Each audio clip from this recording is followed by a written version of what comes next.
La bière de place dans la salle. Donc, il faudra lui faire une place. Hein. D'accord.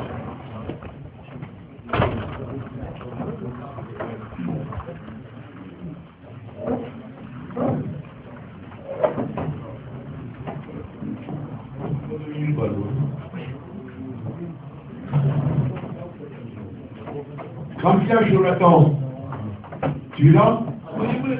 Tu es mon frère.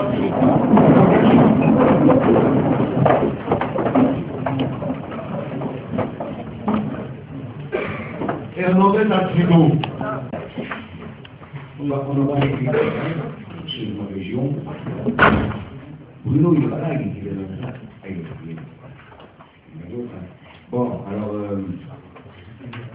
comment s'est passé la journée d'hier? Ça s'est passé? Alors, hier, je suis allé voir Payon à l'hôpital, avec Nicolas, Marco, et puis Albert, et Pardon. C'est vrai que c'est impressionnant. Toute sa pièce est remplie d'appareils, et je dis, Payon, c'est Malo, qui est Faïn, qui vient te voir avec tes frères. Il a sursauté. Donc il est conscient, j'ai demandé à la galerie, l'infirmière, il est conscient, il écoute, mais il est probablement qu'il va nous entendre. Alors on a prié pour lui. Et il lui a dit aussi que la classe continuerait de prier pendant toutes ces vous le connaissez peut-être moins que moi. Moi, c'est un ami de longue date, depuis 1958. Nous avons été dans la collaboration et il nous manque peut-être certainement plus à nous. Mais néanmoins, il a une ministère exceptionnelle d'enseignement et il perd un petit patrimoine. Prions Dieu qu'il soit avec nous dans le deuxième mois. Que Dieu le fasse. Bien. Vous êtes prêts? Moi, je vous ai interrogé ce matin, qu'est-ce qu'on va faire ensemble? Je n'ai pas eu tellement le temps de retourner mon programme. Bon, les programmes reviennent toujours à peu près sur les mêmes choses, sauf qu'il y en a beaucoup, alors on les change beaucoup, alors on s'interroge parce que maintenant qu'on n'a qu'une seule session, et les deux classes n'auront, je ne sais pas s'ils auront les mêmes cours, mais enfin, s'ils ont les mêmes cours, il faudrait au moins les mêmes cours qu'on a fait l'année dernière.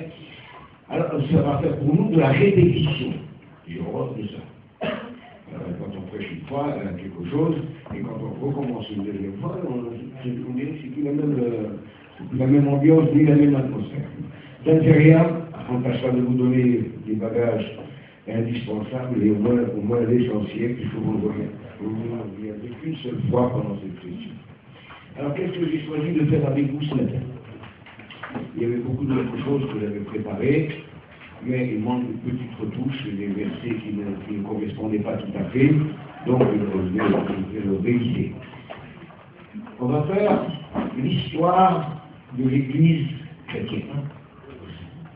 De la doctrine, c'est pas de la doctrine, mais c'est une histoire dans laquelle nous avons les deux pieds dans le terreau. Dans le terreau, pour savoir comment l'évangile nous est parvenu. Pourquoi vous avez le droit aujourd'hui d'étudier, de prier, et de monter des églises et de rayonner et sillonner la France avec vos anciens pour prêcher l'évangile avec des chapiteaux et tout. Pourquoi?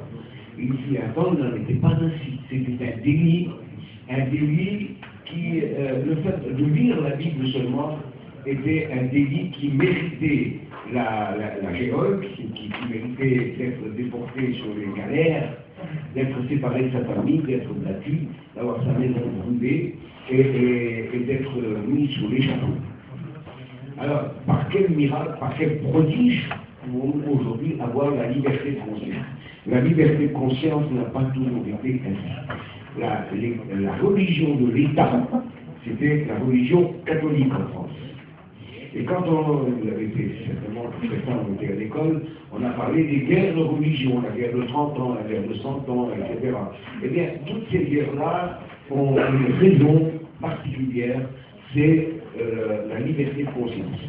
L'Église catholique voulait régner sur la conscience des hommes, voulait régner sur les rois, sur les empereurs, et si un État ou une ville où une personne ne se pliait pas aux exigences de l'Église catholique, on les frappait d'anathème. Et anathème, ça veut dire qu'il était jeté en enfer de la tête et des pieds. Avec, au Moyen-Âge, tout ce qu'on pouvait ignorer de l'Église, de la religion. Les prêtres terrorisaient les gens qui n'avaient pas de culture, qui ne pouvaient pas aborder la Bible. Et il n'y a pas si longtemps que ça, puisque vous le savez, je vous l'ai dit hier, j'étais avant-hier, je suis ici d'une famille de catholiques pratiquants, et quand j'étais dans les églises, j'avais les missels, vous savez, ce sont des portions de l'évangile, mais c'est pas tout. Et un jour, j'ai demandé à l'abbé Barthélemy, dans la pays au Frère, celui qui s'occupait des voyageurs, il dit, mon père, il dit, mais pourquoi on ne peut pas avoir le complément de tout ce qu'il y a dans parce que ce sont des extraits. Ah non, pardon, il dit ça, il n'y a que l'Église catholique qui peut avoir le droit d'interpréter ça. Pourquoi avoir scellé le livre de Dieu et de ne pas l'avoir mis à la portée des autres, parce qu'en le mettant à la portée des autres, eh bien, le livre de Dieu révélait justement les erreurs, les ténèbres d'une religion dans laquelle on enfermait les hommes, sans pouvoir intervenir, sans pouvoir comprendre. Il faut dire aussi que tout le monde ne savait pas lire non plus à l'époque. Il n'y avait que les savants, des gens qui étaient cultivés parce qu'ils avaient de l'argent, qui sortaient d'une famille de noblesse, d'aristocrates, et cela pouvait aborder les études. Mais même là, on n'avait pas le lycée qu'on a aujourd'hui, on n'a pas les grandes universités que nous avons aujourd'hui, et s'il y avait un lieu où on pouvait étudier, ce n'était que dans le cadre des monastères et de l'Église catholique. C'était eux qui avaient le monopole, le patrimoine de tous les livres, mais il y avait une condition à la clé. Pour pouvoir aborder ces études, ce n'était pas ouvert à n'importe qui. Il fallait s'engager pour être prêtre. Ou alors, tu restais dans les champs, tu cultivais des poireaux, des artichauts, et tu t'occupais de tes moutons. Mais pour aborder donc la culture catholique, il fallait donc s'engager dans les ordres. Et dans les ordres, il ne fallait pas se marier. Il y avait toute une contrainte. On ne demandait pas la condition de foi ou la position de foi. C'était une condition. C'est ça ou tu t'en vas. C'était une imposition. Donc, à l'époque, il y a eu des hommes qui ont entré dans les ordres et qui, tout en étudiant donc, les écrits, l'évangile, ils découvrent brusquement la vérité. Et ne sont plus d'accord avec l'Église catholique. Et finalement, ils se séparent de l'Église catholique. Et au XVe siècle, nous avons l'histoire de la Réforme. On va en parler, de la Réforme. C'est bien, vous avez prêché le lépreux, le paralytique descendu du toit, vous avez prêché toutes les belles choses que vous trouverez dans l'Évangile. Il n'y a rien qui vieillit dans l'Évangile, tout reste toujours dans sa fraîcheur. Vous allez prêcher tout ça. Mais je ne sais pas, on a une tête de reconnaissance envers tous ceux qui nous ont précédés. Parce que le sang des martyrs a été la semence de l'Évangile. Et j'aimerais avec vous faire un tour d'horizon. Je ne sais pas si on va faire ce matin, on ne pourra pas faire tout ça. Mais au moins que vous ayez une sorte d'information. On ne va pas vous poser des questions, rassurez-vous. Ça ne veut pas dire que vous allez jeter ça dans la poubelle. Il y a des choses que moi, depuis pas mal de temps, j'étais serviteur de Dieu, et que je ne connaissais pas, je ne savais pas qui était Calvin, je ne savais pas qui était Martin Luther, mais ce sont des géants de la foi du passé qui, grâce à leur ténacité et après être sortis de l'Église catholique et l'avoir combattu au prix perdu de leur vie, nous avons aujourd'hui acquis la liberté de conscience. Or, le sol français est le terreau dans lequel se sont livrées les plus rudes batailles pour gagner cette liberté de prier comme on veut, de se réunir avec qui on veut, de croire ce que l'on veut, alors que l'Église catholique frappait dans la tête. Alors on va voir tout au long de l'histoire des hommes imminents, des génies, des savants qui sortent de l'Église catholique et qui se mettent à la combattre au plaisir de leur vie. Alors c'est une belle histoire et que je vous invite à me suivre. Alors je vais mettre mes lunettes.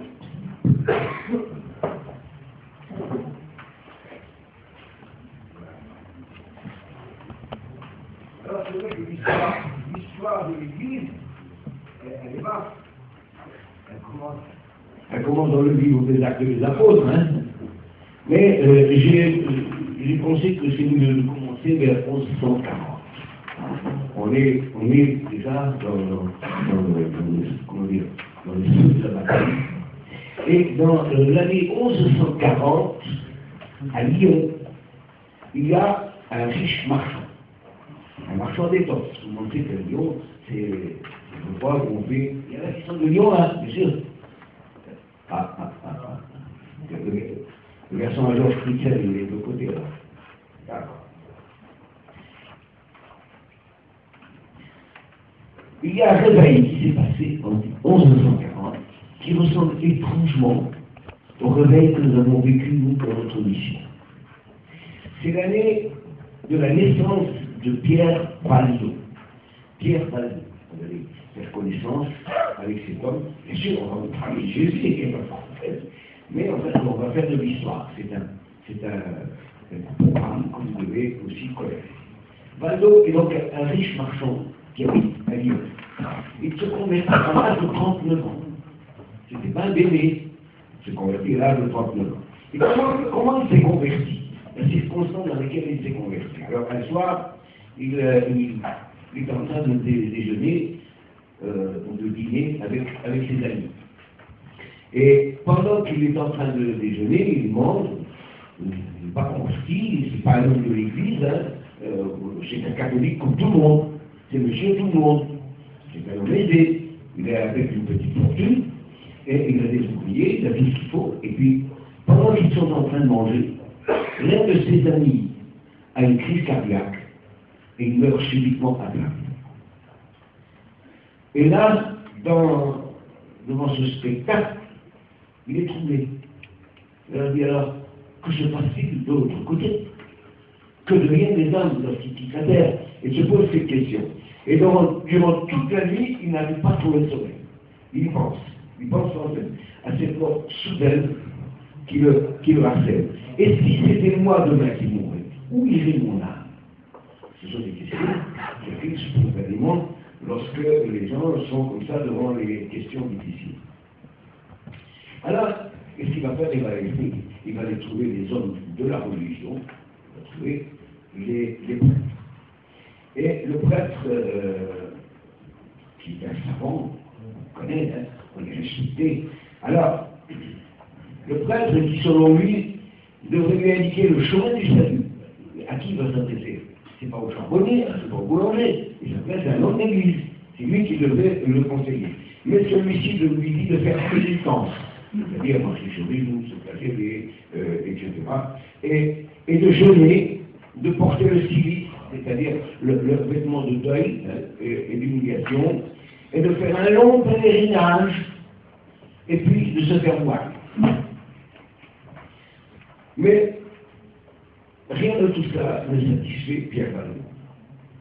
Alors il retourne voir le vieux prêtre qui lui dit, va, vends tous tes biens et donne-le à l'église.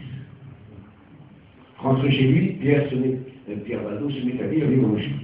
Et il découvre le texte du jeune homme riche où Jésus lui dit, vends ce que tu as, donne-le aux pauvres, puis viens, et tu auras un trésor dans le ciel, puis viens et suis-moi. Alors, il se dit, Brigitte, dit, pourquoi donner mon bien à l'église, alors que Jésus a dit de le donner aux pauvres et de le suivre? Il prend sa décision, mûrement, il médite ses paroles longuement, et puis il se convertit. Et nous sommes alors en l'an 1175. Mais alors il veut obéir à la parole de Dieu, il prend la décision de donner ses biens, non pas à l'église, mais de les distribuer aux pauvres. Alors il lui vient à cœur, on dirait que c'est le premier restaurant du cœur qu'il ouvre. Les rues devant sa maison, il y a des pauvres de tous bords qui viennent s'agglutiner, ils distribuent des repas, c'est la rue du salut. Mais il lui semble que ce n'est pas suffisant. Alors, qu'est-ce qu'il fait? Donc, comme j'ai dit, il donne ses biens non pas à l'église mais aux pauvres, mais il vient aussi à cœur de traduire plusieurs livres de la Bible. Ce n'est pas le premier livre, soit qu'il était traduit, mais il est traduit en langue populaire. À l'époque, il faut aussi comprendre que l'Église catholique selon la version de Saint Jérôme du IIIe siècle, elle a été traduite en latin. Et en dehors du latin, on ne lit pas la Bible. Le latin, c'est pour eux la langue sacrée, de la même manière que l'hébreu était la langue sacrée des Juifs. Les catholiques ont récupéré un peu cette idée en disant que maintenant la Bible est traduite en latin. C'est Damas qui avait demandé ça à Saint Jérôme. Il a mis 15 ans pour la traduire. Pour la traduire, il est allé dans une des grottes de Bethléem où il est resté 15 ans pour traduire cette version en latin. C'est la version donc de Saint Jérôme. Et puis, lui, Pierre Valdo, il a fait traduire dans un langage courant, en français. Mais c'est un scandale, c'est un blasphème pour l'Église catholique. Tout le monde va pouvoir découvrir ce qu'il y a dans la Bible. Il faut la figer dans une langue que personne ne comprend. Et c'est d'ailleurs encore aujourd'hui, quand on sait qu'il y a une scission dans l'Église catholique avec le Monseigneur Lefebvre, qui a voulu faire les cultes et tout le programme catholique dans l'Église en langue latine. Et les catholiques aujourd'hui, avec le pape, pensent qu'on peut aussi faire le culte dans l'Église catholique en langage populaire. Mais c'est nouveau ça. Et alors, on appelle les intégristes, c'est-à-dire ceux qui ont voulu garder l'esprit catholique qui a traversé tous les âges jusqu'à aujourd'hui, c'est en latin et pas en autre chose. Alors, Pierre Valdo prend des risques énormes. Puisqu'il fait traduire le Nouveau Testament, des portions, en langage populaire. Tiens, tout le monde pouvait lire le Nouveau Testament, des portions. Et c'était intéressant, et tout le monde voulait en avoir, mais à l'époque, il n'y avait pas pour l'imprimerie, et on ne pouvait les avoir que par manuscrit. Et les manuscrits coûtaient énormément cher. Ce n'était pas à la portée de tout le monde. Alors quelques-uns, quelques gens aisés pouvaient s'en procurer. Alors qu'est-ce qu'il fait? Il vend tous ses biens, mais il donne la moitié du produit à sa femme et à ses 2 filles. Et il consacre une partie à secourir les gens les plus pauvres. Et ainsi, bien sûr, qu'à traduire la Bible en langue populaire, en provençal. Simplement le patois de Provence. Quelques livres de l'Ancien Testament et du Nouveau Testament, et il en fait faire des copies. Il ne reste de cette traduction des évangiles que celle qu'on appelait la quinzaine de Pâques. Il nous en reste encore quelques-unes de ces littératures, de cette traduction. Cette littérature biblique se répand dans un champ immense avec une rapidité inconcevable. Alors, je regarde si j'ai mis cette portion. Voilà. Pierre Valdo est l'un de celui qui a fait l'un des plus beaux réveils depuis l'Église primitive. Il faut voir l'expansion qu'a pris le mouvement qu'il avait fondé et qui encore aujourd'hui continue. Alors, on retrouve à cette même époque dans les environs de Metz, on la retrouve encore, cette version dans les environs de Metz.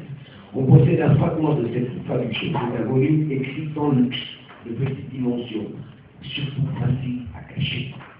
Parce que c'était la chasse aux sorciers, comme on dit, la chasse aux sorcières, et malheur à chez qui on pouvait trouver une Bible.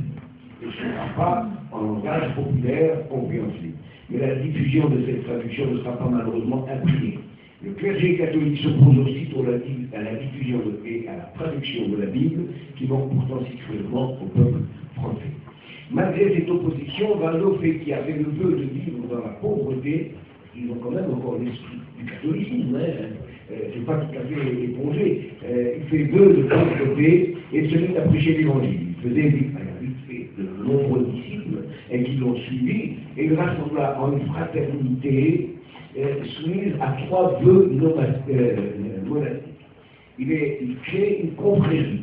C'est un peu les monastères qu'on a en France, mais il n'est pas encore complètement détaché de l'Église catholique. Il suit son option. Il veut prêcher l'évangile, mais pour prêcher l'évangile, il faut être un prêtre. Or, il n'est pas prêtre.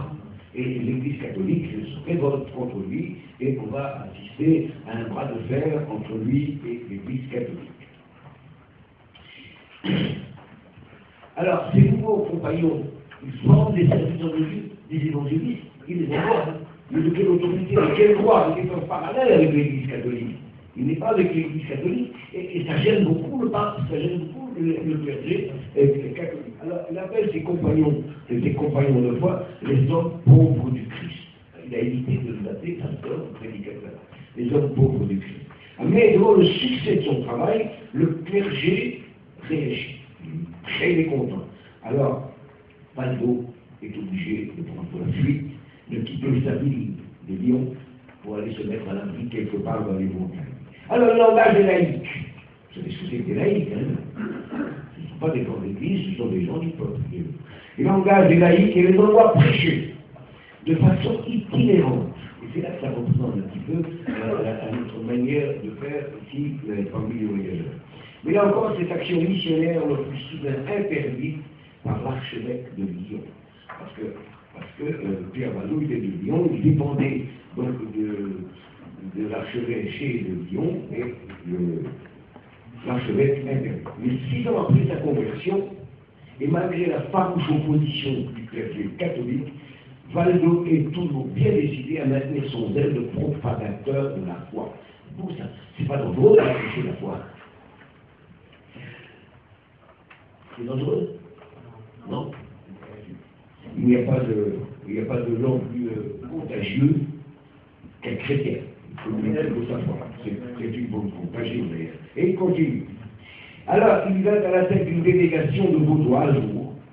Les Vaudois, on en parlera un peu plus tard. Les Vaudois, pour rencontrer le pape Alexandre III. Il vient avec une délégation, il a du courage, quelle audace. Il ose rencontrer le pape au péril de sa vie et pour lui réclamer l'autorisation de continuer à prêcher l'évangile parce que l'archevêque de Lyon le lui a interdit. Alors, le pape est reçu, il a pourquoi leur faire le devis, mais le chapelain d'Henri II d'Angleterre, présent au concile donc, de Latran, par ordre du roi, il les ridiculise et il se moque d'eux, de leur manque de culture. Et de leur manque de culture, ce pas les Arabes, peut-être qu'ils ne savaient même pas lire. Ça me ressemble beaucoup. Et il dit ensuite à leur sujet, ces évangélistes n'ont pas de demeure fixe, n'ont pas de domicile. Ils vivent dans la pauvreté. Ce sont des écrits authentiques. Ils vivent dans la pauvreté. Je voulais les mettre ici dans l'étude, je trouvais que ça c'était émouvant. Ils vont 2 par 2, portant qu'un habit de laine, c'est-à-dire l'habit des pauvres. Ils ne possèdent rien. Ils ont toutes choses en commun. Ils suivent un Christ pauvre comme les apôtres. Ils ne pouvaient pas commencer plus humblement, mais si nous les admettons, ils finiront par nous chasser. Vous avez compris ça? Si nous les admettons, si nous les accueillons, si nous leur donnons l'autorisation de prêcher, ils vont nous gagner, ils vont finir par nous chasser, ils vont traiter le peuple contre nous. Alors le pape Alexandre leur dit aucune concession particulière touchant au droit de prêcher. Ils se contentent là de le renvoyer à l'autorité de leur archevêque. N'ayant pas obéi aux injonctions de leur hiérarchie, ils furent alors excommuniés par le concile de Vérone en 1184. Malgré cette volonté de prêcher l'évangile, le pape ne les a pas autorisés. Il leur a dit débrouillez-vous avec votre archevêché. Et puis l'archevêché n'a pas démordu, il leur a interdit de continuer de leur barrer la route. Ils furent donc excommuniés. Maintenant, les siens passèrent alors outre cette interdiction prêchée. C'est du courage, et ils ont passé outre l'exclusion de la communauté, ils continuent à prêcher le message du salut par la foi, et non pas par le salut par les œuvres, parce que les catholiques prêchaient le salut par les œuvres, les bonnes œuvres. Alors que la prédication de l'évangile, c'est le salut par grâce, le salut gratuit, le salut par la foi. Ils continuent donc de prêcher le salut par la foi. Et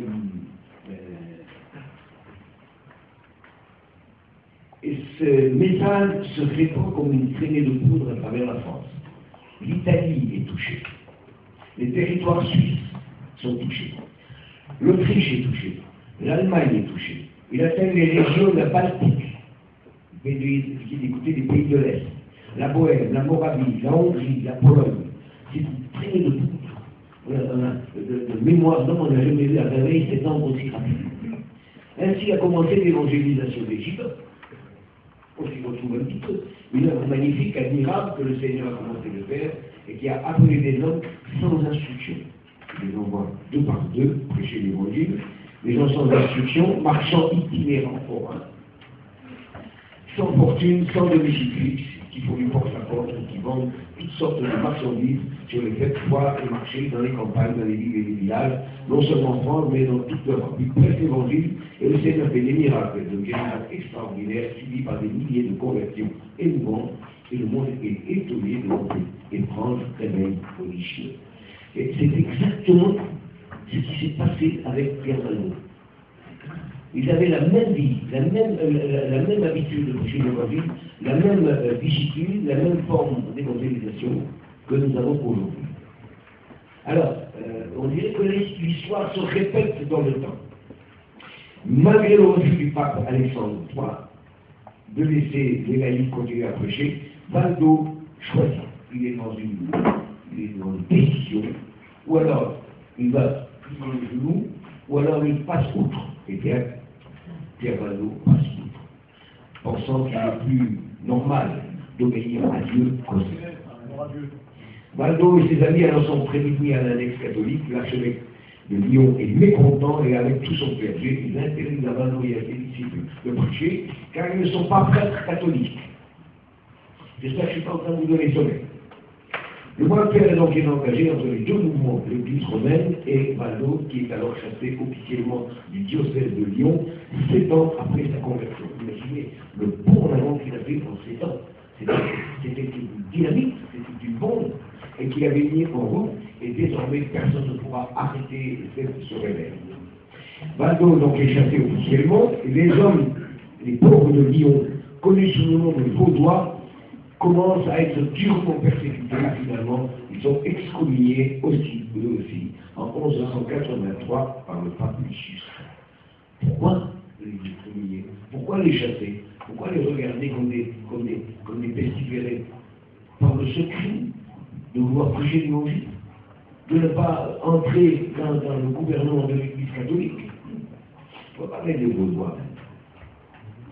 1217. Les Vaudois et les Albigeois sont issus justement de ce mouvement impressionnant de Pierre Vallot. C'était des gens pacifiques qui s'étaient convertis à Jésus-Christ et ils ne participent plus au maître de l'Église catholique. Ils refusent de payer la dîme du clergé, parce que l'Église catholique percevait l'impôt sur le peuple. Et c'est ce qu'on appelle, plus tard, ce sera l'occasion, avec Louis XIV et Louis XV, la dispute entre le pape et l'État. Le roi disputait ce droit au pape. Il dit c'était l'État qui doit percevoir les impôts. Alors le peuple était comment dire, soumis à un double impôt. Et c'est pourquoi il y avait une grande, très très grande pauvreté en France. Et les gens couchaient sur la paille, parce que l'État et la religion étaient en train de ponctionner ce qu'ils avaient dans les poches. Et ils devaient cacher ce qu'ils avaient. Il y avait donc du marché noir et il y avait tout ce qu'on voulait. Donc, ces Vaudois et les habitants vivaient dans le milieu de la France. Mais ils furent persécutés pendant plus de 30 ans. Persécutés. Avec qui, pourtant, la plupart d'entre eux, fuyant les persécutions, même se réfugiés dans les montagnes de la Savoie. Les montagnes des Alpes. La terre de France est une terre ensanglantée par les martyrs, le sang des martyrs, mais c'est une terre sacrée, où l'évangile a malgré tout, c'est enraciné et continue encore aujourd'hui. Et nous arrivons et nous mettons les pieds sur la table. C'est du tout cuit, c'est du tout préparé. Alors, ils se réfugient dans les montagnes de Savoie et aux montagnes des Alpes, où ils subsistent dans la pauvreté, possèdent quelques troupeaux, cultivent comme ils peuvent, quelques arpents de terre, puisque dans leur fuite, ils ont tout perdu. Troupeaux, argent, maison. Ils fuient les pays plus tolérants, où ils peuvent vivre enfin leur foi sans craindre d'être persécutés. Quelle ténacité, la foi, l'espérance de la vie chrétienne, l'espérance de la vie éternelle, ça dépasse tout. Lorsqu'un cœur est déterminé par ça, alors nous ne reculerons aucun sacrifice. Alors on assiste, toujours issu de ce même mouvement, on a appelé la période des pasteurs du désert. Vous avez entendu parler de ça? Les pasteurs du désert. Alors, ces pasteurs du désert furent les successeurs directs de Pierre Valdo. Ils se trouvent ainsi, eux, à la tête d'un troupeau affamé de la parole de Dieu. Et en dépit des condamnations répétées dont ils sont l'objet de la parole romaine, le mouvement mondial, le mouvement d'évangélisation que Valdo vient de fonder se répand à travers toute l'Europe. Lorsque l'esprit de Dieu agit, c'est quelque chose de merveilleux. Alors ces pasteurs, qu'est-ce qu'ils font? Eh bien, ils vont là, ça et là. Ils visitent les églises, baptisent, ils encadrent les brebis dispersées, ils assurent les offices, ils marient les fidèles, prêchent la parole de Dieu, et en ayant sous leur manteau une bourse de cuir avec un exemplaire du Nouveau Testament qui ne les quitte jamais. Quand on sait qu'à cette époque, la Trinité n'existe pas. Elle n'arrivera que 300 ans plus tard. Dans le dernier quartier du XIIe siècle, des actions d'évangélisation sont formées avec des prédicateurs itinérants qui vivent une vie conforme à l'enseignement de l'évangile. Ils n'envoient pas n'importe qui. Il faut que la vie privée, la vie spirituelle, la vie morale soient à la hauteur de leur foi. Et ils les engagent. Et ils ne sont pas ordonnés par l'Église catholique, ce sont des évangélistes. Plus tard, on les appellera, beaucoup plus tard, des prédicants. Ces pasteurs organisent une activité missionnaire intense. Quelle force lorsque l'Évangile a pénétré dans un cœur, et les choses extraordinaires. Ainsi, malgré les persécutions acharnées de l'Église romaine, les colporteurs vaudois et albigeois continuent de diffuser la Bible au risque et au péril de leur vie. Ces évangélistes parcourent le pays en ayant devant eux des portions, parce qu'ils n'avaient pas la Bible complète, le Nouveau Testament, sinon que des portions, des Saintes Écritures, écrites sur des peaux, ou bien des morceaux d'étoffe. Je ne sais pas si j'ai mis ça ici, mais même les femmes étaient témoins. Et elles cachaient dans leurs cheveux des petits rouleaux, des portions d'écriture, elles les cachaient dans leur peigne ou dans des barrettes. Et lorsqu'elles trouvaient des gens qui semblaient trouver dans l'évangile, elles leur communiquaient ces peines. Alors, ils sont en parallèle avec l'Église catholique, et l'Église catholique ne les aime pas. Ce sont des gens dangereux. Mais ce sont des évangélistes ardents et décidés. Ils quittent, malgré tout, leur montagne. Quel courage! Alors qu'ils savent que dans les plaines, ils sont en danger de mort. Ils quittent donc les plaines et les montagnes pour parcourir les villes et les vallées. Ils vont deux par deux, et sur les foires, les marchés. Ils ont quelques étompes avec eux, ils vont les marcher. Et dans les villes et les villages où ils passent, ils s'écoutent bruyamment. Voyons où ils mettaient des... Si quelqu'un les invite, et s'ils pensent que quelqu'un est intéressant, ils vont chez lui et ils lui donnent la portion de la Bible et ils lui parlent de l'évangile.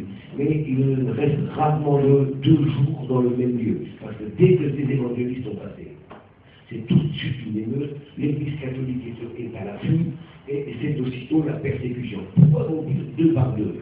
Parce qu'en général, ils savent qu'ils vont partir, mais ils ne savent pas quand ils vont encore revenir vivants.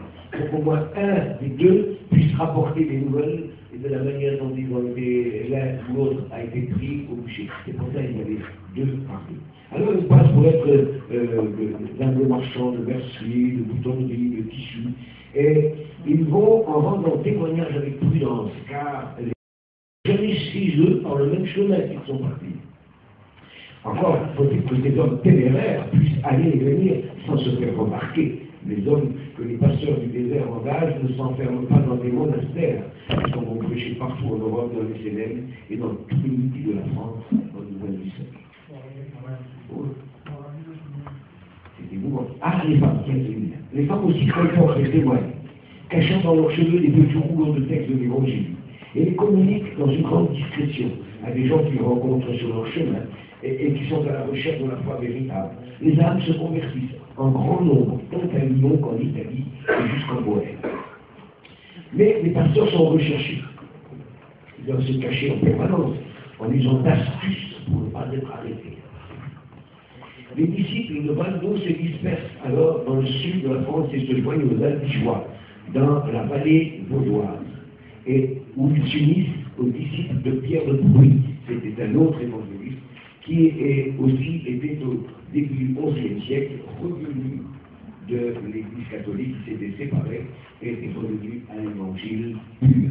Donc, parti par la réunion des hommes qui, en abordant les théologiens catholiques, et ils ont la possibilité de lire l'évangile, ils se convertissent. Toujours le même miracle, toujours la même influence de l'évangile qui touche les cœurs. Alors, les Vaudois fondaient leur piété, ou la pratique de leur foi, sur le sermon sur la montagne et sur d'autres paroles radicales de l'évangile. Ils refusaient le serment. On va dire, devant Dieu, je lui apporte, il ne voulait pas. Parce que Jésus a dit, tu ne tireras ni par les cheveux de ta tête, ni par le temple, et ni par l'or du temple. Ils refusaient le serment, ainsi que toutes les questions de sang. Donc c'était des gens pacifiques, ce n'étaient pas des résistants, ils ne faisaient pas la guerre, donc ils ne combattaient pas. Même de la plupart des autorités, de la part de l'autorité constituée, ils condamnaient l'Église romaine pour ses richesses et sa corruption, et la société féodale comme étant faussement chrétienne. Ce furent les raisons pour lesquelles, tout au long du Moyen-Âge, ils avaient dû supporter de fréquentes et cruelles persécutions. De mal à cela, ils ne faisaient que dire la vérité. Les Vaudois possédaient partout des hospices, dans des lieux d'études, où ils tenaient leurs réunions secrètes avec les fidèles et préparaient les futurs prédicateurs, qu'on les appelait à cette époque-là les barbares. Vous allez apprendre les noms, les barbares. On les appelait les barbares, c'est-à-dire les oncles. Les ministères traditionnels d'évêques, de prêtres, de diacres étaient maintenus et chaque année, un synode était réuni en conseil général. Au XVe siècle, le mouvement de Pierre Valdo entretient des rapports réguliers avec le mouvement des Hussites et adhéra à la réforme au cours du XVIe siècle, déjà longtemps après Pierre Valdo. Mais voyez-vous que le réveil continue et il a des ramifications et continue donc dans une fraîcheur, une force spirituelle. Alors, durement persécuté tout au long du XVIIe siècle, ce mouvement ne peut subsister que dans les vallées des Alpes, à l'ouest de Turin. Le droit de la liberté religieuse ne leur fut accordé que vers le milieu du XIXe siècle. De 1140,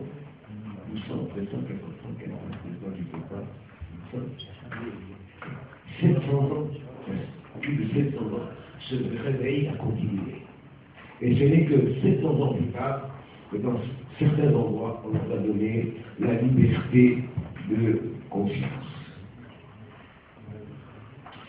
Alors, j'en étais où?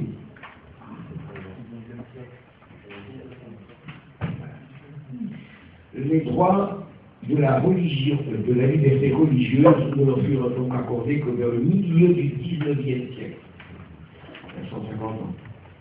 Et depuis lors, il s'est propagé dans toute l'Italie. En 1985, le nombre total des Vaudois est encore aujourd'hui estimé à 46 000 à travers l'Europe. Ainsi, 300 ans avant la réforme par Martin Luther et Calvin, des dizaines de milliers d'âmes connaissent Jésus comme leur sauveur personnel et ont pour règle de conduite rien que la Sainte Écriture. Pierre Valdo s'éteint en l'an 1179. Il est alors âgé de 77 ans. Après avoir fait un travail d'évangélisation considérable, le réveil spirituel suscité de son temps et celui qui a subi est des plus remarquables de toute la contrée et qui s'étendait de Lyon jusqu'au pays wallon. En effet, ce qui se passait sur les bords du Rhône, dans ce beau pays qui s'étend des Cévennes aux Pyrénées et au-delà de ces dernières, dans tout le nord-est de l'Espagne, il était prodigieux. Ce mouvement de ce côté-là paraît avoir été encore plus générale et plus énergique du côté de l'Espagne, et avec plus de succès, puisqu'il s'empara aussi des classes supérieures de la société, c'est-à-dire l'aristocratie. Le mouvement de la puissance, au point où il fonda sa propre théologie dans l'écriture. Les assemblées religieuses, des prédications exégétiques, étaient faites par des prédicateurs qui n'avaient pas reçu leur ministère par l'Église romaine. Et ça devait énerver le pape. L'évêque Bertrand, mon cher Bertrand de Grèce, voulu intervenir pour mettre de l'ordre. Et il a voulu endiguer ce mouvement qui était de plus en plus débordant. Mais sans succès. Alors, il se résigna à écrire au pape Innocent III, qui lui répondit dans sa lettre pastorale en 1211, permettant à l'évêque Bertrand d'organiser une croisade.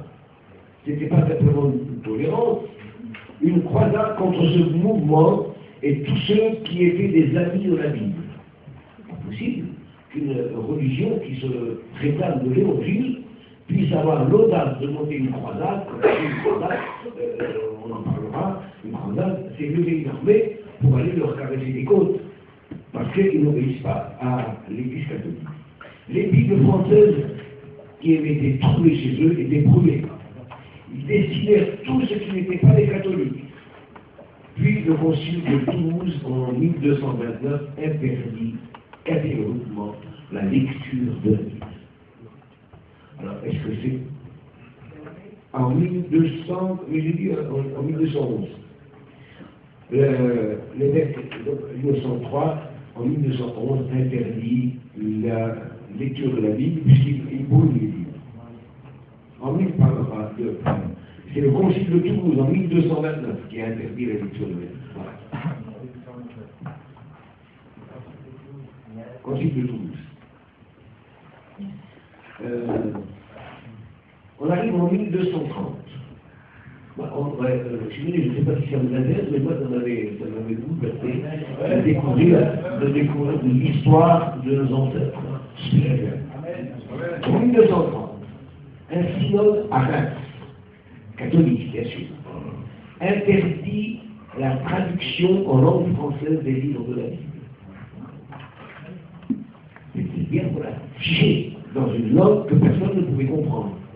Parce que le latin, c'était la langue des grandes cultures, hein, des savants. Donc, 1230, un synode de Reims interdit la traduction en langue française des livres de la Bible pour ne pas qu'on la lise.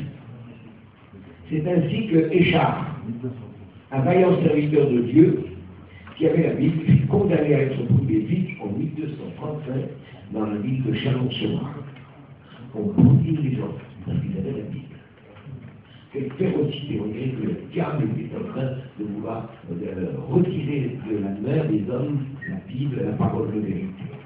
En 1241, donc 1230 à 1241, 11 ans plus tard, un second concile siégeant encore à Toulouse. Et ce concile, c'est la réunion de tous les prélats, de toutes les sommités de l'Église et des dirigeants catholiques, qui ordonne alors de faire disparaître toutes les Bibles qui pourraient être trouvées entre les mains des Vaudois et des Albigeois, justement les traductions de Pierre Manteau en langue française. L'ampleur prise par ce mouvement de réveil fut le début d'une période de sanglante persécution qui alla en s'intensifiant pendant des années. Rome organise de véritables massacres de pacifiques croyants qui, pour sauver leur vie, doivent se réfugier dans les montagnes de la Savoie et dans la montagne des Alpes. On chemine un petit peu, on fait du va-et-vient un petit peu sur les dates, mais on est obligé d'en parler parce que c'est justement ceux qui appelaient les Vaudois les Albigeois. 1244. Les chefs de l'Église catholique organisent de véritables expéditions et massacrent tous les hérétiques. Les hérétiques, c'est ceux qui sont dans l'erreur. Les hérétiques, on disait que les disciples de Pierre Manteau et tous les croyants chrétiens évangéliques, on les appelait des hérétiques. Or, les hérétiques, on les met en enfer, ils vont pas le ciel. Alors, ils organisent de véritables expéditions et massacrent tous les hérétiques qu'ils rencontrent, soutenus par les rois et les princes, et même par le pape Innocent III. Et Innocent, il n'est pas innocent. Cette persécution durera au moins 30 ans. Mais pendant les nombreuses années qui suivront, l'hostilité entre catholiques et protestants traînera en longueur, et cela jusqu'à la Révolution française en 1789.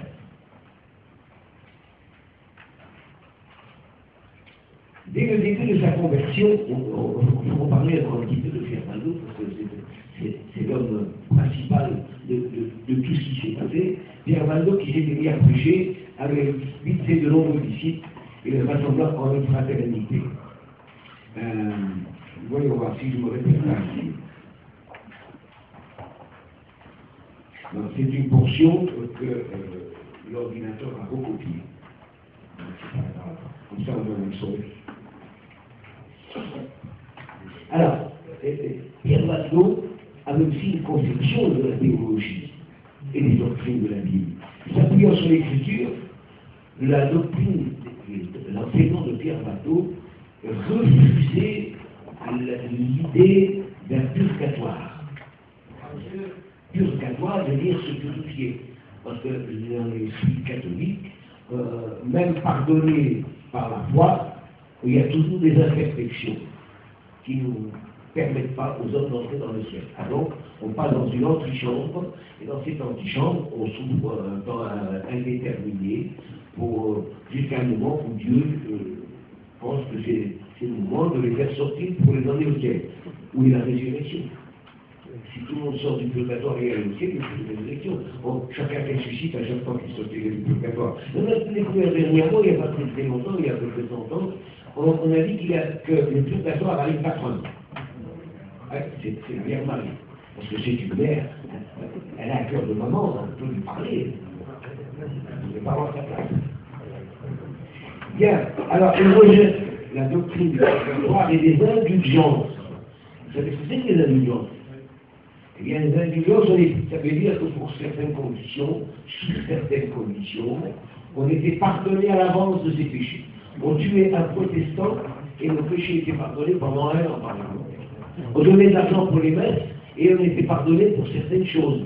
Le pardon s'achetait avec la faute. Alors, ça reste dans la gorge de Pierre Valdo, mais il part en guerre contre l'Église catholique. Pas de purgatoire, pas d'indulgence, pas de vénération de Marie et des saints. Ah, culte de l'idolâtrie. Mais jusqu'à la Réforme, leur conception théologique demeurèrent essentiellement, un petit peu attachés à l'Église catholique, attachés qu'ils étaient au libre arbitre, à la valeur positive des œuvres, au sacrement de la théorie de l'intransubstantiation. Il fut au XVe siècle en relation avec le mouvement ici, etc., etc. Bon, il y a plein de choses qu'il faudra revisiter, parce que l'Église catholique disait aussi que le pain et le vin se transformaient par un tour de passe-passe que seul le prêtre connaissait. Il pouvait transformer la matière en chair. On appelle ça la transsubstantiation. C'est la Sainte-Seine. Alors, malgré qu'il prêchait l'Évangile, cette théorie n'avait pas été corrigée. Et Pierre Valdo pensait encore à cette époque que le pain et le vin se transformaient réellement en chair et en sang du Seigneur. Mais évidemment, cette théorie a connu beaucoup de controverses et elle a passé au travers des sortes de vagues. Même dans l'Église catholique, certaines sommités catholiques n'étaient pas d'accord sur l'idée que le pain et le vin se transformaient réellement en chair et en sang du Seigneur. Bien, en parlant de ça, nous on parlera de la Sainte-Seine, on comprend. Alors, on arrive au concile de Lacan. Le concile, c'est une sorte de synode, de rencontre de tous les grands, la rencontre spirituelle, c'est pas la rencontre pastorale de l'Église catholique. Mais ce concile, c'est tristement célèbre, parce que les autorités religieuses romaines avaient pris des mesures très sévères à l'égard de ceux qu'on appelle les Vaudois et les Albigeois, c'est-à-dire les successeurs dans la foi de Pierre Valdo. Et ils les condamneront comme des hérétiques, et ces dispositions furent approuvées par le pape Grégoire IX. Hérétique, ça veut dire qu'ils n'ont pas le droit d'entrer dans une église. On ne baptise pas les enfants. C'est important. Vous voyez, les jeunes là là qui était catholique, qui s'interrogeait, qui ne connaissait pas la doctrine de l'évangile. Pour eux, un enfant qui n'est pas baptisé, il est perdu. Il va dans les laves n'existent pas dans la vie. Mais ils l'ont trouvé, je ne sais pas où ils l'ont trouvé. Alors, les catholiques, les jeunes mamans, les jeunes foyers qui n'avaient pas la connaissance des ecclésiastiques, se disaient, mon enfant, il est perdu, il meurt. Et ils ont dérouliné. En plus, c'est pas que dit, pardon, gardez pour toi, ton enfant va périr.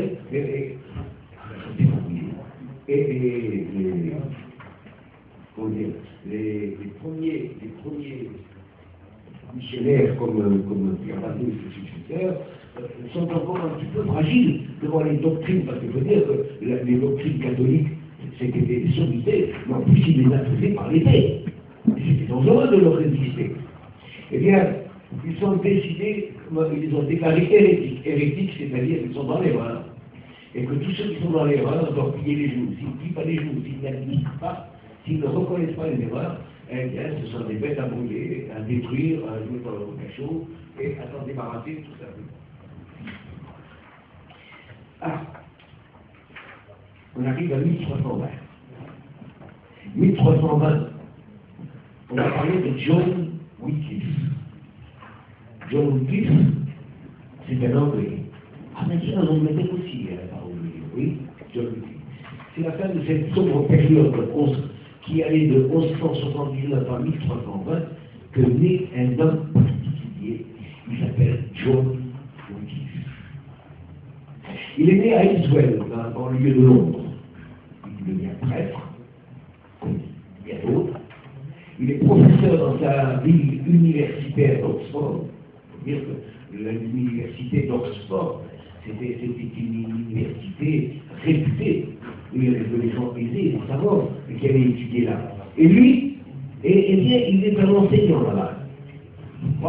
Ce n'était pas le premier venu, il n'était pas tombé du ciel, il n'était pas parachuté. Et là, pendant qu'il est là à l'université d'Oxford, il découvre les nombreuses erreurs de l'Église catholique, des doctrines catholiques. Dieu touche son cœur et il se convertit. Et dès ce moment-là, Wycliffe se met en conflit avec le clergé tout-puissant.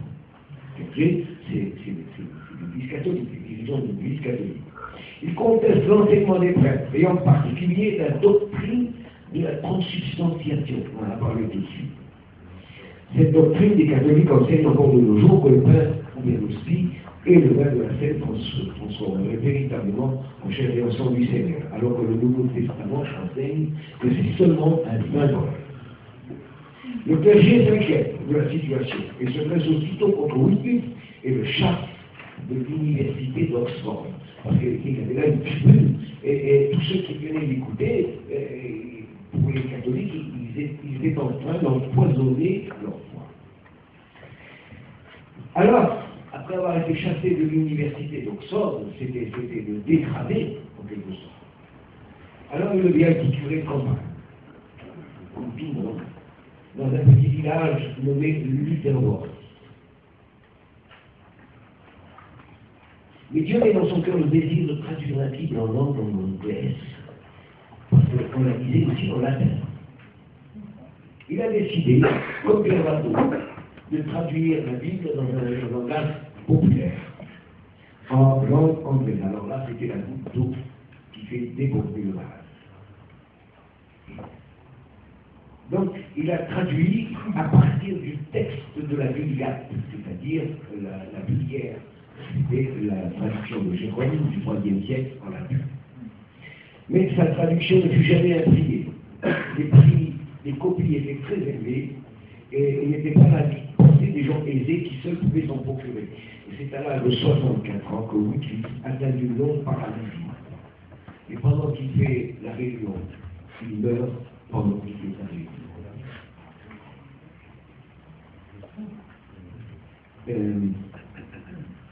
Après la mort de Wycliffe, les enseignements de Wycliffe et sa traduction en langue anglaise touchèrent le cœur de beaucoup de gens illustres, et plusieurs se convertirent au Seigneur.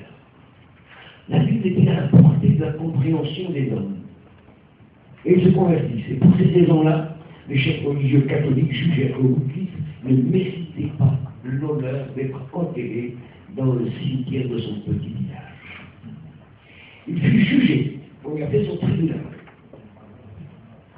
40 ans après sa mort, on fit son tribunal. Et il est condamné comme hérétique. Puis, après cet étrange procès, on déterre ses os, on les brûle sur la place publique et on jette ses cendres dans la Tamise.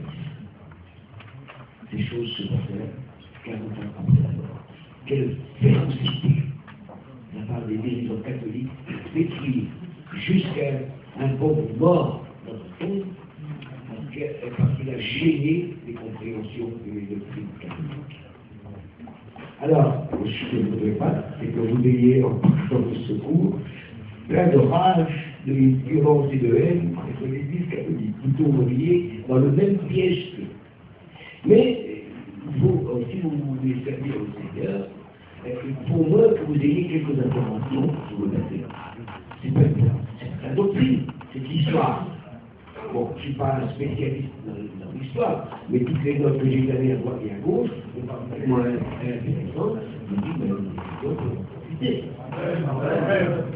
et puis c'est émouvant, on a une tête de reconnaissance envers nos aînés. Et ça, vous devez le savoir, on n'est pas parachuté. On est arrivé là, parce que d'autres ont vécu avant nous. 1369, un autre nom particulier, Jean Hus. Jean Hus, il est de Prague. C'est le Tchéquie, je crois, actuellement. Il commence vraiment avec lui à poindre le type d'une division officielle entre les évangéliques et les catholiques. Et on verra naître une période que l'on appelle la période de la réforme. Jean Hus est né dans un petit village, à Lucilec, en Bohême, c'est la Tchéquie actuelle. En l'an 1369, il est orphelin de père de très bonne heure, mais sa mère est profondément croyante, une catholique aussi. Et elle décide d'envoyer son fils à l'université de Prague. C'était de la valeur de l'université d'Oxford. C'était quelque chose d'important. Mais sa famille sont pauvres.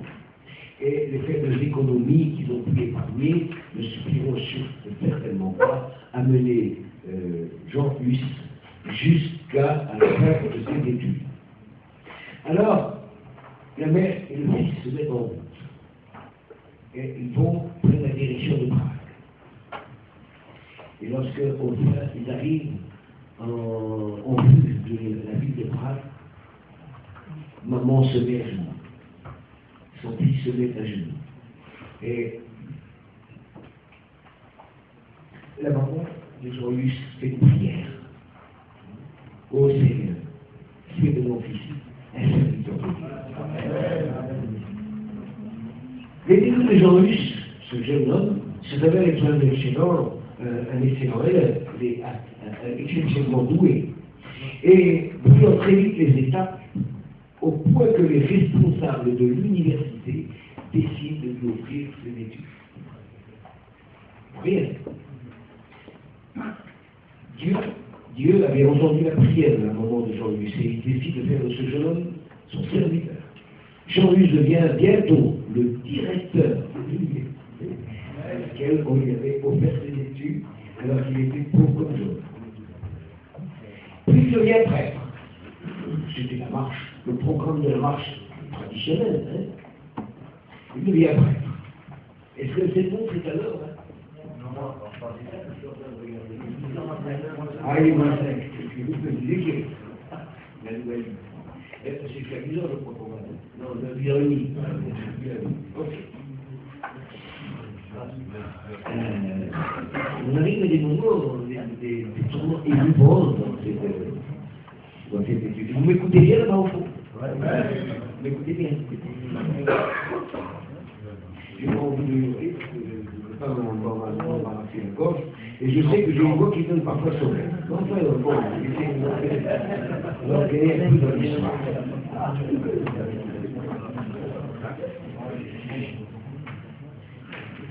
Jean-Huss, qui était devenu prêtre, avait un ami. Interdit d'avoir des copains. Son copain s'appelait Jérôme. Et Jérôme avait été faire une visite en Angleterre. Et comme beaucoup de gens, on achète des souvenirs. On va dans les pays, on va en Israël, on ramène des souvenirs. Et qu'est-ce qu'il a pu ramener lui? Il a ramené avec lui des écrits de Wycliffe, le prêtre qu'on avait brûlé 40 ans récemment. Il les ramène. Ces célèbres ouvrages parvinrent ainsi dans les mains de Jean-Huss. Il a donné à son copain Jean-Huss, qui s'est mis à les étudier avec un charme. Le miracle se produit.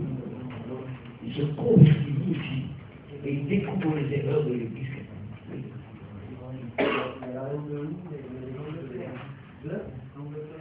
L'Angleterre. Alors, à cette même époque, dans la ville de Prague, arrivent deux évangélistes. Ils viennent d'Angleterre. Ce sont des savants, des prédicateurs, mais des artistes peintres. Et ils commencent à prêcher, donc dans la ville de Prague.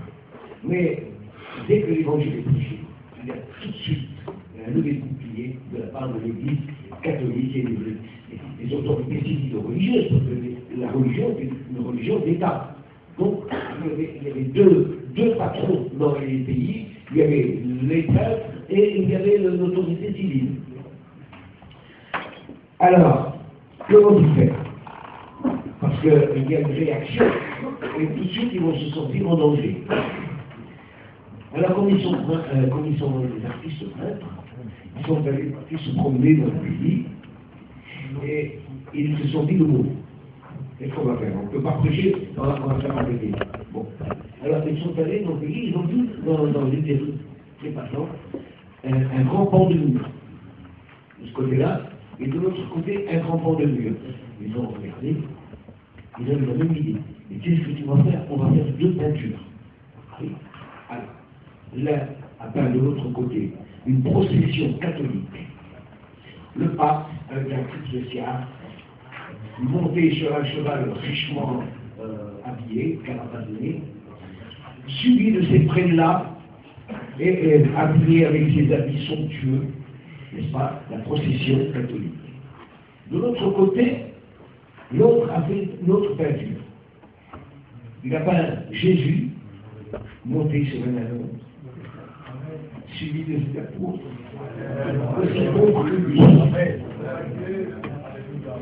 Alors, les gens les plus ignorants, pour faire tout de suite la différence entre les prétentions orgueilleuses du pape et de son clergé et l'âme Messie qui venait pour sauver les gens, suivi de ses apôtres aussi pauvres que lui.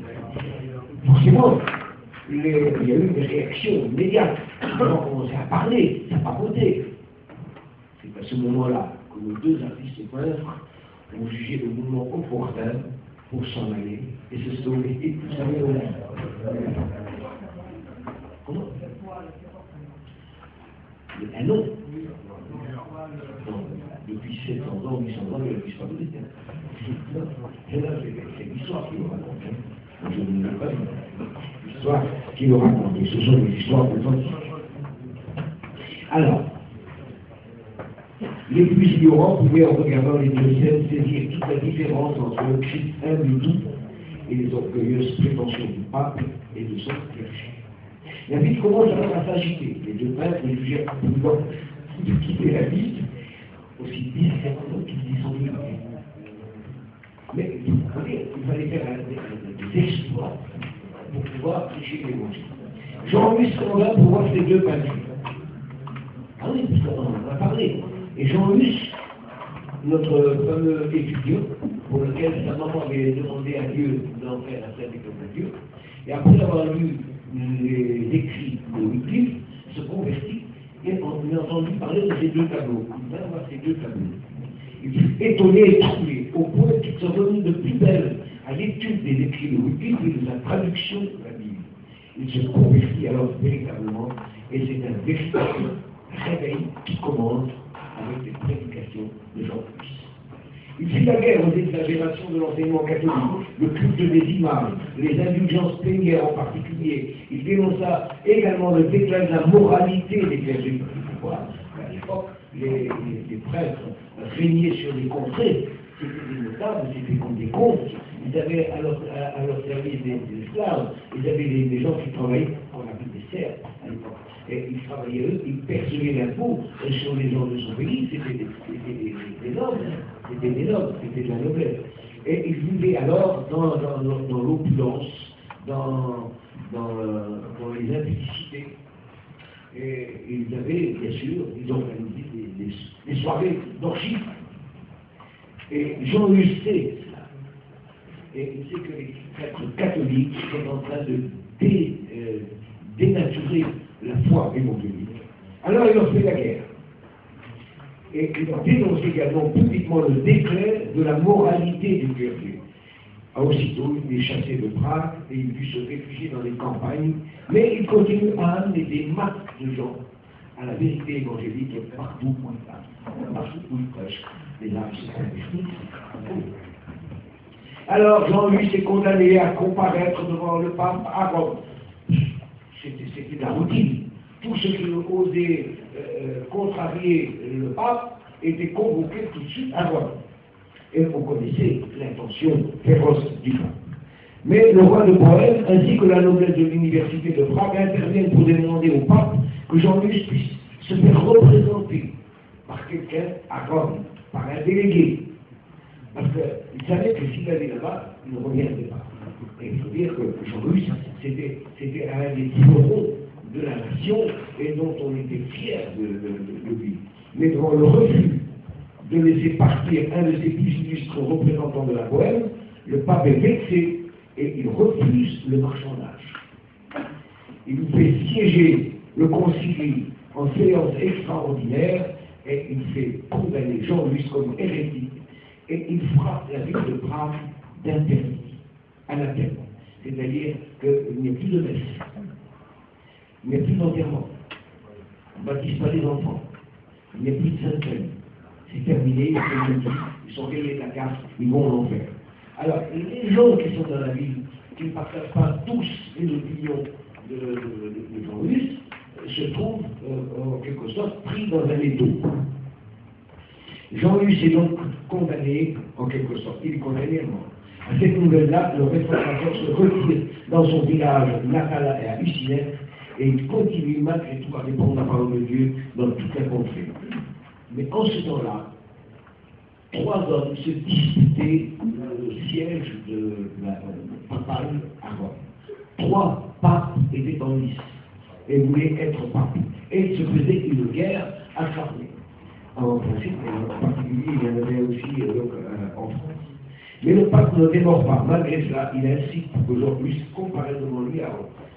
Son intention qu'il cache mal est évidente. Il doit finir avec le trop célèbre prédicateur. Et finalement, grâce à l'appui de l'empereur Sigismond, qui obtient la garantie du pape lui-même qu'il n'arrivera rien à Jean-Huss et que le tribunal aura lieu à Constance et d'accepter ce compromis et ce marchandage. Finalement, il accepte quand même que, au lieu que Jean-Huss vienne à Rome pour être entendu, le tribunal est déporté en Allemagne, à Constance.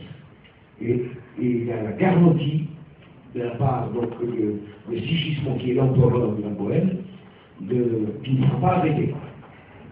Jean-Huss est maintenant malade. Plutôt, Jean-Huss s'y rend donc à Constance, mais avec des appréhensions. Il est inquiet, il n'est pas très à l'aise.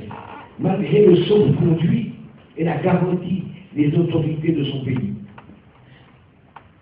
À ce tribunal, il est malgré tout condamné. Puis il est pris, séance tenante, il est jeté en prison. Et il attend l'heure de son exécution prochaine. Pendant ces temps-là, donc les 3 papes qui furent déposés, l'un d'eux prit le nom de Jean XXIII. L'un d'entre eux, qui avait le nom de Jean XXIII, fut jeté dans la même prison que Jean-Huss. Puis un nouveau pape fut élu.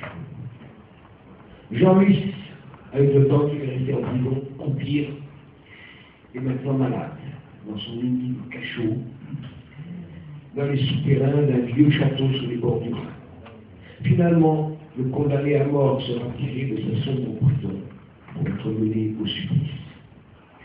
Ses ennemis se vengent cruellement sur lui. Ils le déshabillent, ils l'humilient, ils le dégradent. On l'habille d'un vêtement de prêtre, avec la mitre sur la tête, sur laquelle on a écrit l'hérésiarque, c'est-à-dire l'homme de l'erreur. Les prêtres livrent son âme au diable, mais lui, il la recommande au Seigneur Jésus. Les flammes montent, Jean chante, en disant Jésus, fils de David, aie pitié de moi, jusqu'au moment où le Seigneur l'accueille dans ses bras.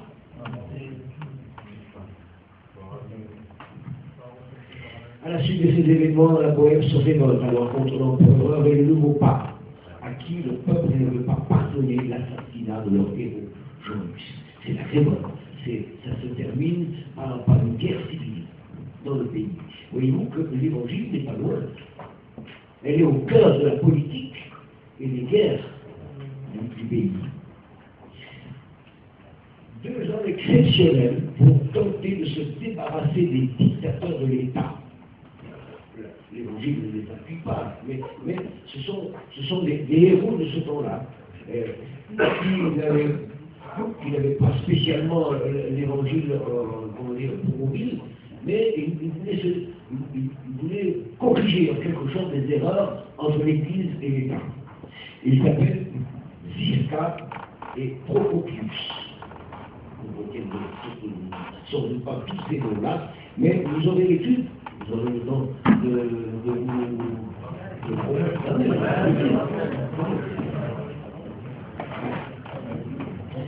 et donc 2 hommes exceptionnels, ça ne nous empêche pas de prendre les notes. Attention. Parce que c'est souvent en écoutant l'étude et en prenant les notes qu'on comprend mieux. Après, voilà. C'est notre sujet de l'histoire seulement. Parce que dans les cours, il y a quand même certains moments d'émotion, parce qu'on va parler de choses touchantes, on va parler de ce qui nous concerne, qui nous regarde.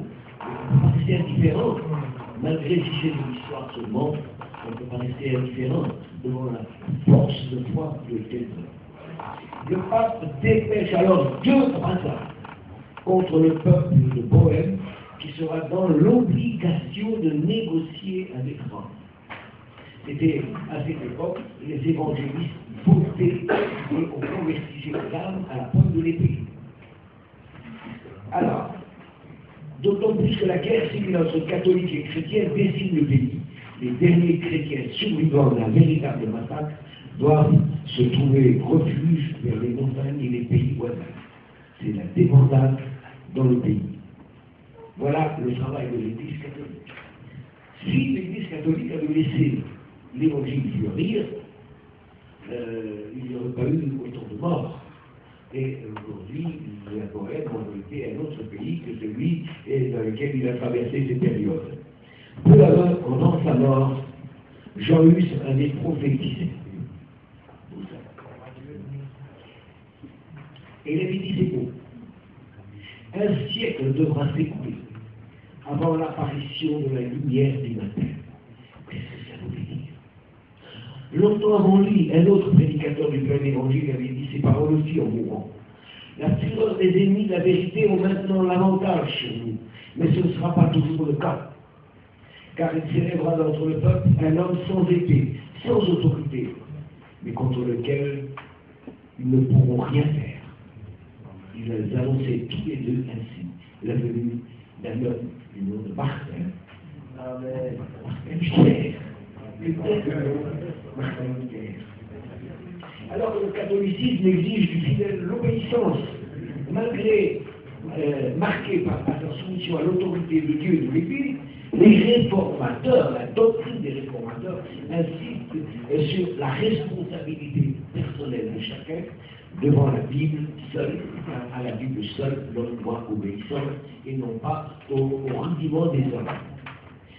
en reconnaissant que seule la médiation, la conscience personnelle donnait le salut, que seule la médiation qui donnait le salut, seul Jésus-Christ donne le salut, alors que les prêtres prenaient la place de Jésus. Il dit que seule la médiation donnait le salut, la réforme enlevait aux religieux une grande partie de leur pouvoir, parce qu'il y avait aussi la confession ordinaire. Le prêtre pardonnait, mais il fallait se faire confesser chez le prêtre. Et en se confessant, ils avaient pris la place, donc, de Jésus-Christ lui-même qui pardonnait les péchés. Donc la médiation, c'est avec Jésus-Christ et non pas avec le Père. Le rejet de toute médiation extérieure, la Vierge, le Saint, les reliques, les pèlerinages. En effet, dès l'année 1523, Luther déclarait ceci: étant donné que c'est à chacun de décider de sa propre conscience comment croire ou ne pas croire, sans causer par là un tort ou un dommage au pouvoir temporel, ce dernier doit s'en contenter et de s'occuper de ses affaires, en laissant à chacun le soin de croire d'une manière ou d'une autre, comme il peut et comme il veut, sans contraindre personne par la force, car la foi est une œuvre libre et on ne peut forcer personne. Voilà en quelque sorte le résumé de la foi et de l'évangélisation des premiers géants, en quelque sorte, de la foi. Luther veillera longtemps, à la fin de sa vie, à faire respecter une liberté de conscience, ne voulant rien imposer, mais souhaitant que ceux qui suivent les doctrines soient des convertis de cœur, donc des hommes nés de nouveau, et non pas des religieux. Certains pourtant ne partagent pas cet avis, un peu après lui. Ils sont déterminés à accélérer la réforme, quitte à la modifier, c'est-à-dire qu'ils vont prendre aussi les armes, comme l'ont fait l'Église catholique, pour obliger les gens à devenir des protestants, comme on dit. C'est là tout à fait le catholicisme et de ces nouveaux mouvements que Luther combat. Il combat le catholicisme, mais ceux qui ont un peu trafiqué ces enseignements et qui ont profité de la notoriété de Luther pour attirer à eux beaucoup plus de gens, mais alors par l'épée et sous la porte. Mais voilà. C'est ceux qui ont voulu faire ça, il y a des noms d'ailleurs. C'est notamment le cas de Münster ou de Sully, qui donne, le Suisse, qui donne au luthéranisme, c'est la doctrine de Luther, au luthéranisme, une orientation nouvelle. C'est tout à la fois le catholique et ces nouveaux mouvements que Luther, qui n'a pas changé dans ses convictions, il va les combattre l'un et l'autre. Il restera ce qu'il a toujours été, il restera Luther. Et pour éviter d'autres fausses interprétations de ces textes, en parlant de Luther, Luther prend le soin de rédiger, mais par écrit, ses convictions, et il est aidé par un certain Philippe Melanchthon. Les thèses qui définissent avec exactitude la liturgie et la doctrine du nouveau culte. C'est d'ailleurs Philippe Melanchthon qui prendra plus tard la tête de la réforme après la mort de Martin Luther. C'est grâce à la persévérance de l'Église persécutée que nous verrons apparaître une ère nouvelle, celle de la liberté de conscience et du culte proclamée en date du 26 mai 1789 avec la Déclaration des droits de l'homme qui restitue aux protestants la liberté de conscience et la liberté de culte. On n'en est pas rendu là.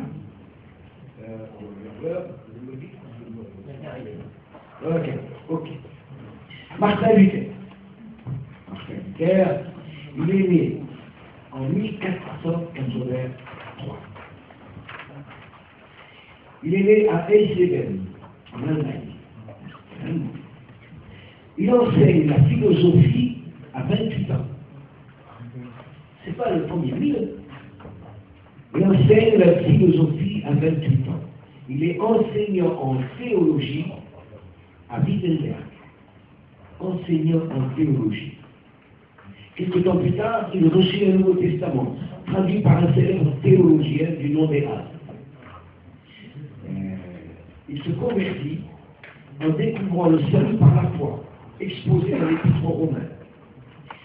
Par l'apôtre Paul, bien sûr. Il sera bientôt lui aussi condamné par le pape qui lui envoie la bulle d'excommunication. La bulle, c'est le décret. C'est l'information pourquoi il est exclu, la bulle du pape. Dès ce moment, Martin Luther rompt officiellement avec l'Église catholique. C'est-à-dire que Martin Luther était un prêtre catholique. Il brûle publiquement la bulle du pape sur la place publique, de même que les livres des doctrines catholiques. Il fallait avoir un sacré courage pour le faire. La bulle du pape était donc un décret de la décision du concile religieux. Le 31 octobre 1517, Martin Luther affiche sur les portes de l'église de Wittenberg 95 points sur lesquels il n'est pas d'accord avec les enseignements de l'église catholique. Il réfute les 95 thèses de l'église catholique. Tout le monde pouvait passer et lire cela dans un langage populaire. Luther, bien sûr, est condamné par le pape qui le somme de se rendre à Rome pour y être jugé. Finalement, grâce à ses nombreux amis, ainsi que l'électeur de Saxe, qui avait demandé que le lieu où Luther devait être jugé devant la Diète, c'est-à-dire le tribunal religieux, devait se dérouler à Worms, en Allemagne. Parce que les papes veulent tous voir tous ces gens-là venir à Rome. Une fois qu'ils sont à Rome, ils n'en reviennent plus. Mais Luther, c'était une star de l'époque, et l'électeur, c'était le gouverneur donc, du pays, avec ses amis, plein de près du pape. Non, faites le tribunal ici en Allemagne. Alors, il est donc décidé que c'est à Worms que se fera le tribunal. Luther se met donc en route pour se rendre à Worms. À cette époque, plus de la moitié de l'Allemagne partageait les convictions de Martin Luther et la moitié des combattants. Voilà, la vesture de l'homme. Worms, c'est une ville importante de l'Allemagne. Elle est située sur le Rhin, entre Mayence et Mannheim, à la même distance de l'Elsluz, après moi. On est maintenant sur une carriole, sur la route de Worms. On arrive maintenant à une portion de sa vie tout à fait émouvante. C'est une star, tout le monde le connaît. C'est un homme déterminé. C'est l'homme dont on avait annoncé ne se passera pas 100 ans, qu'un homme viendra, sans épée, sans armes, et ne pourront rien faire contre lui. Et Martin Luther va jouer là un moment particulier.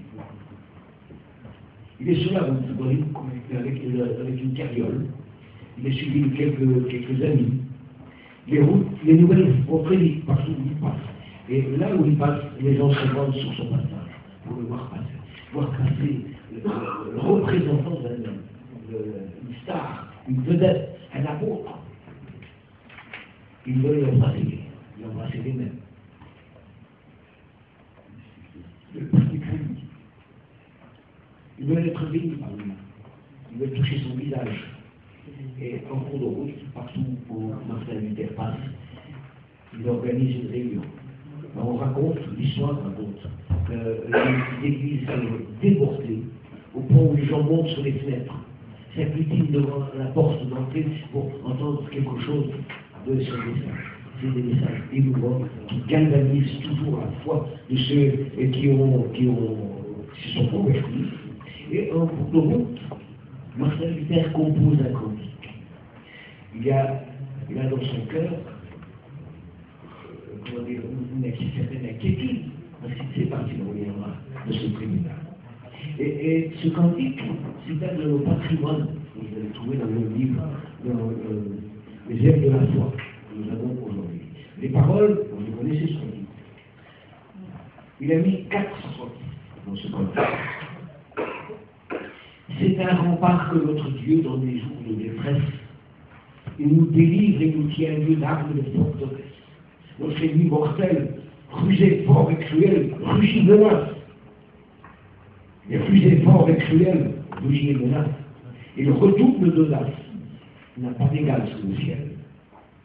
Seuls, nous serions bientôt perdus dans ce péril extrême.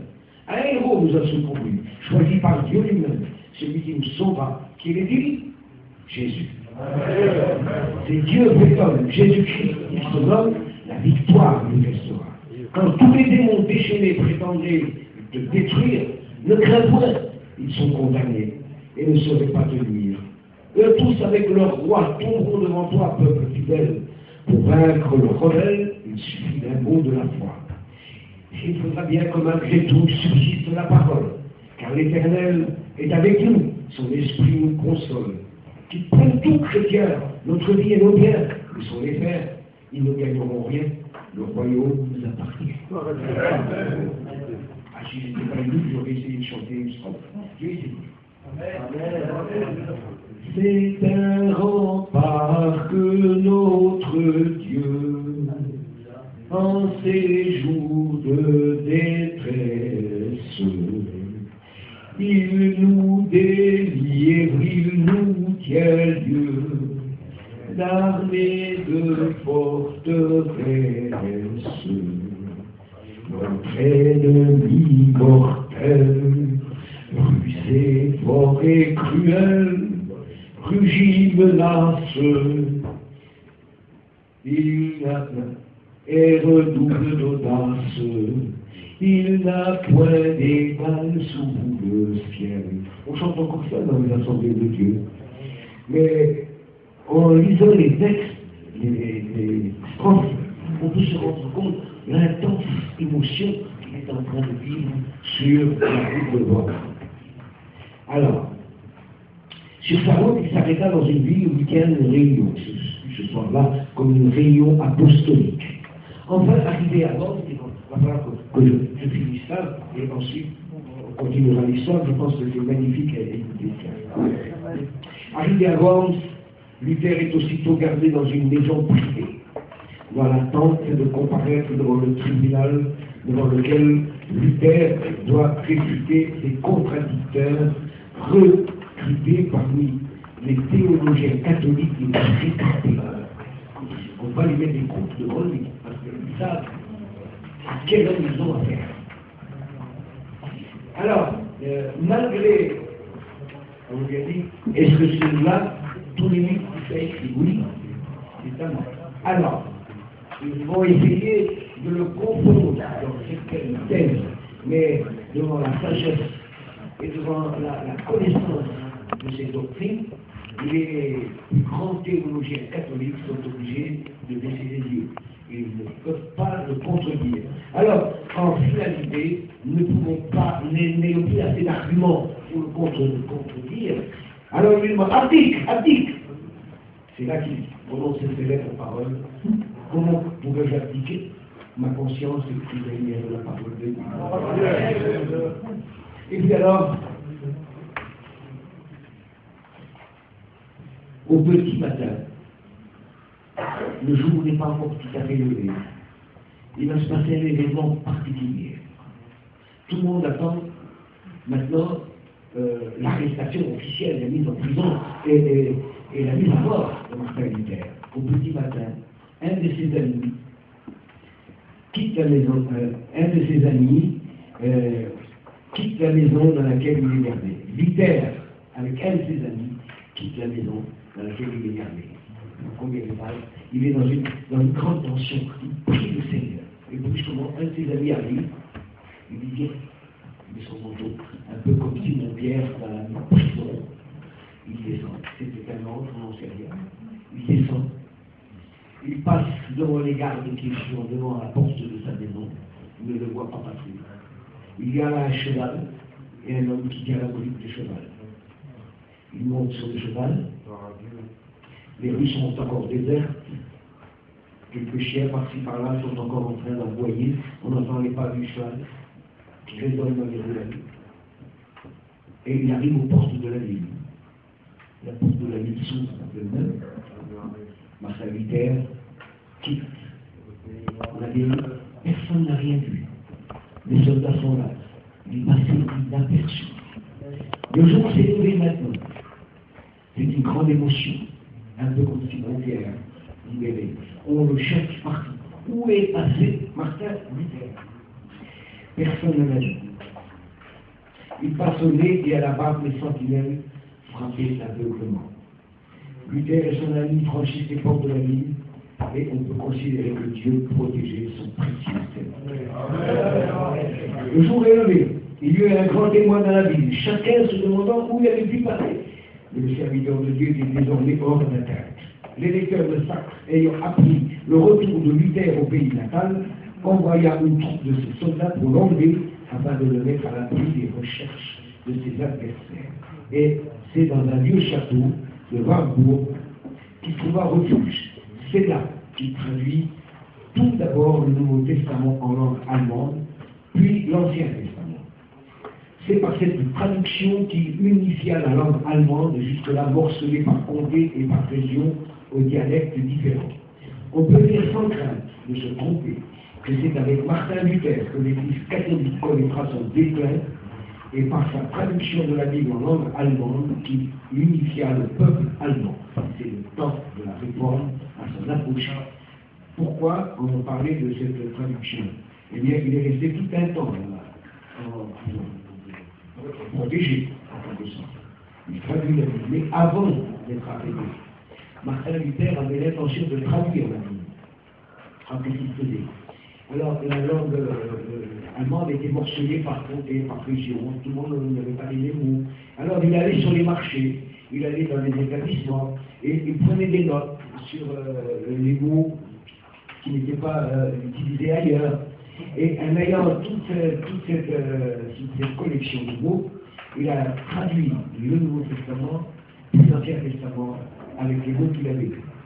Et c'est ainsi qu'on dit que non seulement il a donné l'évangile au peuple allemand, mais il a unifié la langue allemande que tout le monde pouvait comprendre. On va prier Seigneur. Nous bénissons ton nom, Seigneur. Pour ce tour d'horizon, de tous ceux dont l'Esprit de Dieu a été nous a séduits. On a fait, Seigneur, des étoiles anticipatoires. Ils ont marqué leur époque, leur temps. Et même, Seigneur, les temps qui les ont succédés. Je te remercie, Seigneur, de ces apôtres qui n'ont pas eu peur de donner leur vie pour que l'évangile soit lu, que l'évangile soit, Seigneur, apporté au plus pauvre, dans le point fond des campagnes qui vont sur le trou. Nous prions, Seigneur, nous te remercions pour cela. Bénis cette place. Merci, Seigneur, pour les héros de la foi. Apprends-nous, Seigneur, à être reconnaissants, Seigneur, et de nous dire nous-mêmes aujourd'hui que si nous devons prêcher l'évangile, nous devons le faire avec respect, avec amour, avec dévouement, avec sacrifice. Je nous rappelle que tu as dit que celui qui veut me suivre, il doit se charger de sa croix, la porter chaque jour. Merci, Seigneur.